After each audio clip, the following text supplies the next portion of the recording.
നമസ്കാരം. Raf talk ഫുട്ബോളിലേക്ക് അവർക്കും സ്വാഗതം. ബാഴ്സലോണ ഇന്നലെ അത്ലറ്റിക്കോ മാഡ്രിഡിനെ 2-1 പരാജയപ്പെടുത്തിയല്ലോ. ആ കളി കഴിഞ്ഞപ്പോൾ യമാൽ ഒട്ടും ഹാപ്പിയല്ല. യമാൽ വളരെ ദേഷ്യത്തിൽ ഫ്ലിക്ക് ആശ്വസിപ്പിക്കാൻ വേണ്ടിയൊക്കെ എന്തോ ശ്രമിക്കുന്നു. യമാൽ എന്തോ പറഞ്ഞിട്ട് അങ്ങ് കടന്നു പോവുകയാണ്. എന്താണ് സംഭവിച്ചത്? അക്കാര്യത്തിൽ ഇപ്പോൾ വിശദീകരണം നൽകിയിരിക്കുകയാണ് ഹൻസി ഫ്ലിക്ക്. കളിയിൽ ലെവൻഡോസ്കി വിജയ ഗോൾ നേടുമ്പോൾ പോലും യമാൽ ആഘോഷിക്കുന്നില്ല. അതിൻ്റെ ദൃശ്യങ്ങളൊക്കെ ഇപ്പോൾ വലിയ രൂപത്തിൽ വൈറലാണ്.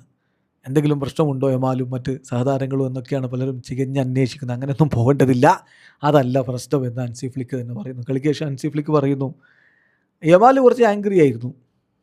കാരണം അവൻ കളിക്കളത്തിലെല്ലാം ശ്രമിച്ചു, എല്ലാ തരത്തിലും ശ്രമിച്ചു, പക്ഷേ ഗോളുണ്ടായിരുന്നില്ല. അവൻ ഗോളടിച്ചില്ല. ഇതൊരു ഇമോഷണൽ ഗെയിമല്ലേ, അത് നോർമലാണ്, ഇങ്ങനെയൊക്കെ ഉണ്ടാവും. He is back at dressing room now and is fine.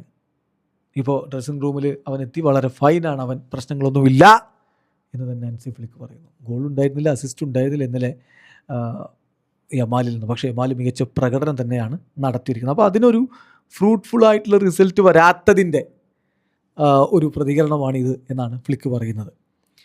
ഏതായാലും Lamine was trying everything today in attack. എല്ലാം അവൻ ശ്രമിച്ചു, വളരെ പെർഫെക്റ്റ് ആയിരുന്നു, വളരെ ഗ്രേറ്റ് ആയിരുന്നു, എല്ലാം നല്ല രൂപത്തിൽ പോയി എന്നെല്ലാം പറഞ്ഞു. But it's great to see him like this എന്ന് ഹൻസി ഫ്ലിക്ക് അവനെക്കുറിച്ച് പറയുന്നുണ്ട്. അതേസമയം ബാഴ്സയുടെ മറ്റു താരങ്ങളെക്കുറിച്ച്, റാഷ്ഫോർഡിനെക്കുറിച്ച്, ലെവൻഡോസ്കിയെക്കുറിച്ചൊക്കെ കോച്ചിന് നല്ല അഭിപ്രായമാണ്. അദ്ദേഹം പറയുന്നു, ഞാൻ വളരെ ഹാപ്പിയാണ് റാഷ്ഫോർഡിൻ്റെ കാര്യത്തിൽ.